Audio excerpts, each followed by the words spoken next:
Assalamualaikum warahmatullahi wabarakatuh. Di sini saya sebagai kelompok 1 akan mempresentasikan makalah kami yang berjudul populasi dan sampel. Sebelumnya saya akan memperkenalkan anggota saya, yakni yang pertama saya sendiri, Dewi Mawiyah Sofyani, dan yang kedua ada Aris Ananda. Oke, langsung saja untuk materi pertama, yaitu tentang populasi, akan dijelaskan oleh saya sendiri. Populasi adalah wilayah generalisasi yang terdiri atas objek atau subjek yang memiliki kuantitas dan karakteristik tertentu yang ditetapkan oleh peneliti untuk dipelajari dan kemudian ditarik kesimpulannya. Secara singkat, populasi diartikan sebagai wilayah generalisasi dari hasil penelitian. Panjang banget ya. Jadi, populasi itu adalah keseluruhan objek yang kita teliti. Udah gitu doang padahal. Jadi contohnya itu kayak pilpres, pemilihan presiden ya. Jadi yang dimaksud populasinya itu adalah warga Indonesianya sendiri yang memilih. Warga Indonesia itu kan banyak, tidak bisa kita hitung ya, gitulah maksudnya. Pokoknya populasi keseluruhan itu warga Indonesia. Jadi populasinya itu warga Indonesia itu sendiri. Selanjutnya, populasi penelitian terbagi menjadi 2 bagian. Yang pertama ada populasi terbatas atau populasi terhingga, yaitu populasi yang memiliki sumber yang jelas, batas-batasnya secara kuantitatif. Jadi populasi terbatas atau populasi terhingga ini itu masuk dalam populasi yang bisa dihitung. Terus selanjutnya adalah populasi yang tak terbatas atau populasi tak terhingga, yaitu populasi yang memiliki sumber data yang tidak dapat ditentukan batasnya secara kuantitatif. Jadi populasi tak terbatas atau tak terhingga ini itu adalah populasi yang tidak bisa dihitung secara kuantitatif. Oke, lanjut. Kalau dilihat dari kompleksitas objek populasi, maka populasi dapat dibedakan menjadi 2, yakni populasi homogen dan populasi heterogen. Populasi homogen yaitu keseluruhan individu yang menjadi anggota populasi memiliki sifat relatif satu sama lain. Ingat ya, homo berarti sama, memiliki sifat yang sama satu sama lain. Selanjutnya, populasi heterogen yaitu keseluruhan individu anggota populasi relatif memiliki sifat-sifat individual, di mana sifat tersebut membedakan individu anggota populasi dengan satu dengan yang lainnya. Jadi kalau misalkan yang heterogen itu satu individu dengan individu yang lainnya itu berbeda. Kayak contohnya itu populasinya itu warga Unisma. Nah, warga Unisma, setiap mahasiswa itu kan pasti mempunyai sifat yang berbeda-beda. Selanjutnya ini materi sampel contoh lah ya, bukan sampel gendeng, bukan. Sampel adalah sebagian dari jumlah dan karakteristik yang dimiliki oleh populasi tersebut. Pengambilan sampel terjadi bila populasi besar dan peneliti tidak mungkin mempelajari semua yang ada pada populasi tersebut. Jadi populasi itu Jadi sampel itu sebagian dari populasi. Kan tadi dibilang pengambilan sampel terjadi bila populasi besar dan peneliti tidak mungkin mempelajari semua yang ada pada populasi tersebut. Nih, kayak misalnya kita mau meneliti tinggi badan warga 62 gitu, kan nggak mungkin kita teliti semua orang yang ada di Indonesia, karena Indonesia itu kan besar banget. Jadi kita bisa ambil sampelnya atau sebagian orangnya aja gitu. Terus karena pengambilan sampel juga terjadi karena mungkin keterbatasan dana, terus habis itu tempat tinggalnya jauh, sama peneliti sama yang diteliti itu tempat tinggalnya jauh, jadi kita bisa ngambil sampel. Nah, apabila penelitian dilakukan terhadap populasi saja atau tidak dilakukan pengambilan sampel, maka penelitian tersebut dikatakan sebagai penelitian populasi atau sensus. Tahu kan kalian sensus penduduk? Nggak mungkin kan kalau misalkan sensus penduduk itu diambil sampel gitu, enggak, karena sensus itu tempat mengumpulkan data, jadi semua data itu dicatat di situ, makanya namanya sensus dan nggak ngambil sampel. Menurut Suharsimi Arikunto, penelitian populasi dilakukan jika jumlah populasi di bawah 100 orang. Apabila populasi lebih dari 100 orang, maka harus dilakukan pengambilan sampel. Nah, kayak tadi contohnya itu kita mau neliti tinggi rata-rata warga 62. Jadi kita nggak harus neliti semua manusia, jadi kita bisa ngambil sampelnya aja. Contoh misalnya kita mau neliti tentang tinggi badan warga 62. Udah kelihatan ya? Kayak gini. Ini tuh namanya populasi. Terus yang kecil ini namanya sampel. Terus kita kan di sini mau meneliti tentang tinggi rata-rata warga 62. Nah, jadi karena ini nih Indonesia anggap aja ini adalah gambaran peta negara kita tercinta. Oke, Indonesia. Ini kan Indonesia semua ini kan populasi. Ini namanya populasi dari keseluruhan warga Indonesia. Nah, kalau misalnya kita mau meneliti tinggi badan rata-rata warga Indonesia itu, kita nggak usah kita nggak usah ngambil seluruh dari warga Indonesia itu sendiri. Jadi kita bisa ambil sampelnya aja, entah itu dari Sumatera, Kalimantan, Sulawesi, Pulau Jawa, atau dari Irian. Jadi di sini ini udah ada rumusnya gitu. Oke, kalian nggak bisa baca ini kecil. Oke, jadi di sini rumusnya itu, kalau misalnya kita mau mencari sampelnya itu, kita tinggal ini kalau nggak salah aku lihat di internet namanya X-bar gitu, X-bar. Terus nanti ini tinggi dari masing-masing orang Indonesia yang udah kita ambil yang udah kita jadikan sampel. Yang orang pertama tingginya 161, orang kedua 170, orang ketiga ralat ya. Orang kedua 172, orang ketiga 170, orang keempat 159, dan orang kelima 163. Jadi contohnya itu tinggal ini rumusnya X-bar sama dengan tinggi sampelnya tadi itu ditambah terus dibagi sama jumlah orang yang kita jadikan sampel. Jumlahnya itu kan 5. Jadi ini ditambah dibagi 5. Jadi kalau misalnya ini semua ditambah tingginya itu, jadi semua totalnya 825. Nah, 825 ini dibagi dengan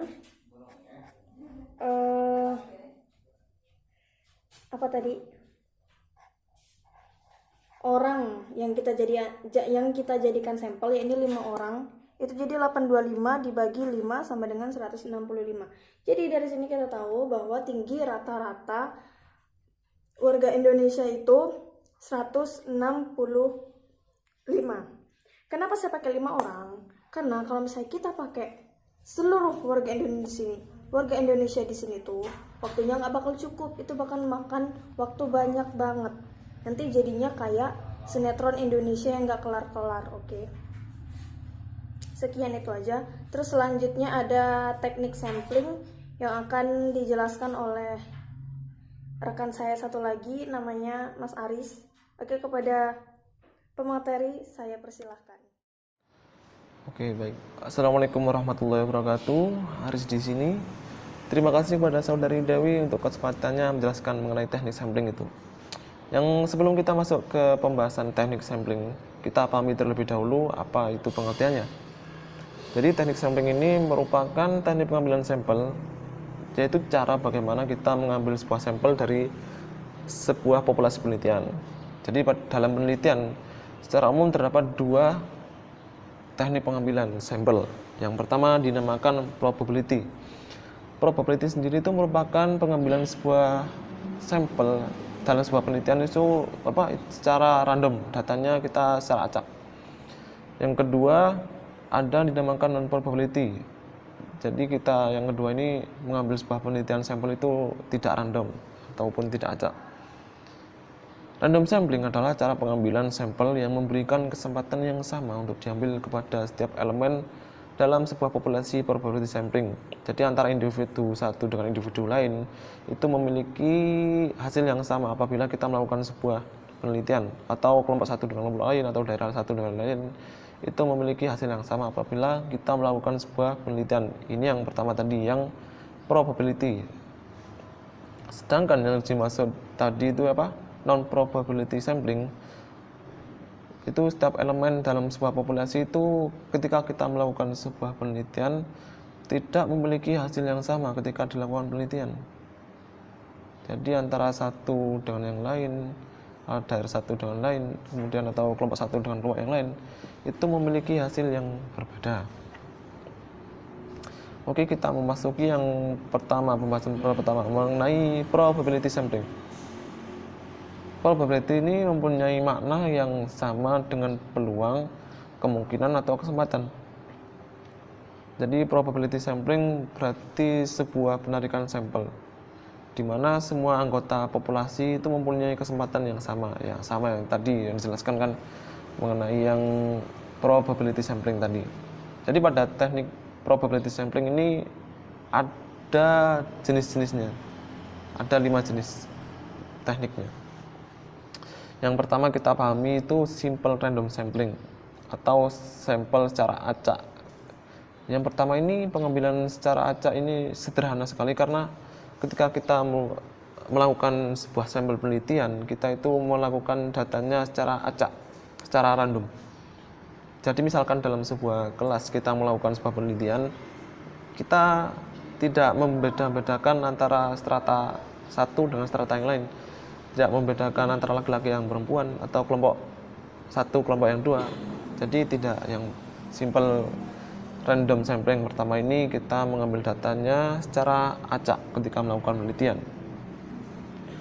Kemudian yang kedua ada teknik proportionate stratified random sampling.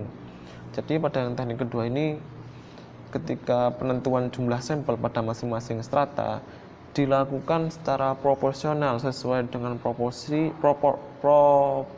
strata tersebut terhadap populasi penelitian. Teknik ini digunakan apabila mempunyai anggota atau unsur yang tidak homogen dan bersifat strata secara proporsional. Jadi pada yang teknik kedua ini, misalkan kita melakukan sebuah penelitian untuk mengetahui hasil belajar dari sebuah kelas, dari masing-masing individu, kita mau mengambil sebuah hasil penelitian ya, itu dari hasil belajarnya pada sebuah kelas. Kemudian yang ketiga ada teknik disproportionate stratified random sampling. Jadi yang teknik yang kedua ini digunakan ketika menentukan sebuah jumlah sampel apabila populasi berstrata tidak atau kurang proporsional ya teman-teman. Misalkan ketika kita akan melakukan sebuah penelitian di lingkungan pegawai atau dosen di Unisma dengan klasifikasi sebagai berikut. Ada 5 guru besar lah, kemudian ada 8 lulusan S3, ada 160 orang lulusan S2, dan ada sekitar 60 orang lulusan S1. Maka guru besar dan lulusan S3 ini kita diambil datanya secara keseluruhan karena kelompok ini terlalu kecil dibandingkan dengan kelompok dengan strata 1 dan strata 2 tadi yang memiliki jumlah anggota yang lebih banyak. Kemudian kita mau masuk yang teknik keempat, ada dinamakan cluster random sampling. Jadi teknik yang keempat ini fokus pada daerah teknik sampling ketika digunakan akan menentukan sampel apabila objek yang akan kita lakukan penelitian itu sumber datanya luas atau wilayahnya luas. Misalkan gini, kita akan melakukan sebuah penelitian terhadap kondisi belajar siswa di MTS atau SMP di Indonesia atau di Provinsi Jawa Timur lah atau di Kota Malang. Ketika melakukan sebuah penelitian, di SMP atau MTS yang dijadikan sumber data, maka pengambilan data sampelnya itu berdasarkan daerahnya atau populasi yang telah ditetapkan. Jadi teknik sampling daerah ini sering dilakukan dengan melewati ada 2 tahapan. Yang pertama, kita menentukan sampel daerahnya dulu. Yang kemudian yang kedua tahapnya itu kita menentukan orang-orangnya yang ada pada populasi atau lingkungan daerah tersebut. Oke, kita masuki yang teknik terakhir, yaitu dinamakan multi-stage random sampling. Jadi teknik yang kelima ini merupakan teknik yang penarikan sampelnya itu kita menggabungkan antara teknik-teknik yang ada yang empat tadi ada di atas tadi, ada 4 tekniknya tadi kita gabungkan. Jadi bisa saja pengambilan sampel pertama dilakukan dengan cara cluster random sampling, kemudian dilanjutkan dengan stratified random sampling. Adapun penentuan jumlah sampling dan pengambilan sampling dari populasi dilakukan dengan cara seperti pada stratified random sampling atau simple random sampling. Jadi yang cara kelima ini kita menggabungkan beberapa teknik tadi untuk memperoleh data secara valid.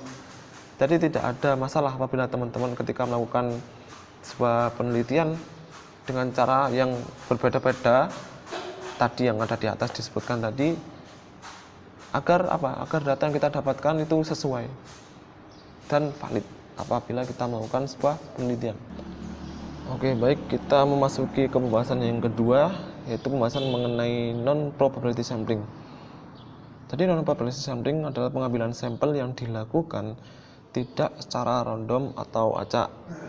Jadi pada non-probability sampling ini anggota populasi tidak memiliki kesempatan yang sama apabila kita melakukan sebuah penelitian antara kelompok satu atau kelompok lain, daerah satu dan lain, atau individu satu dan individu lain, itu tidak memiliki hasil yang sama ketika kita melakukan sebuah penelitian.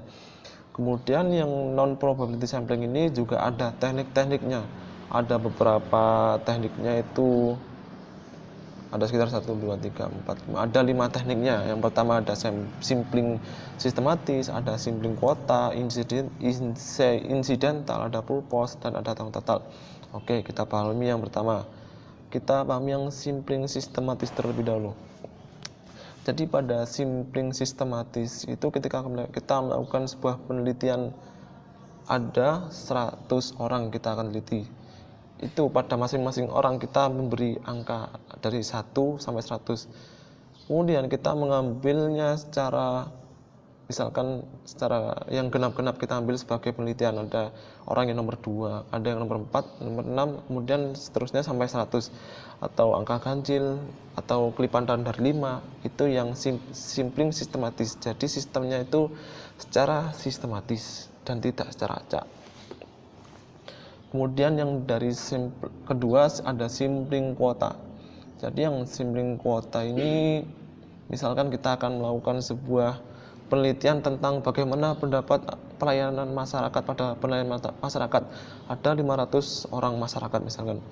Jadi pada masing-masing peneliti kita membutuhkan 5 orang peneliti. Jadi masing-masing satu peneliti memiliki kuota 100 masyarakat.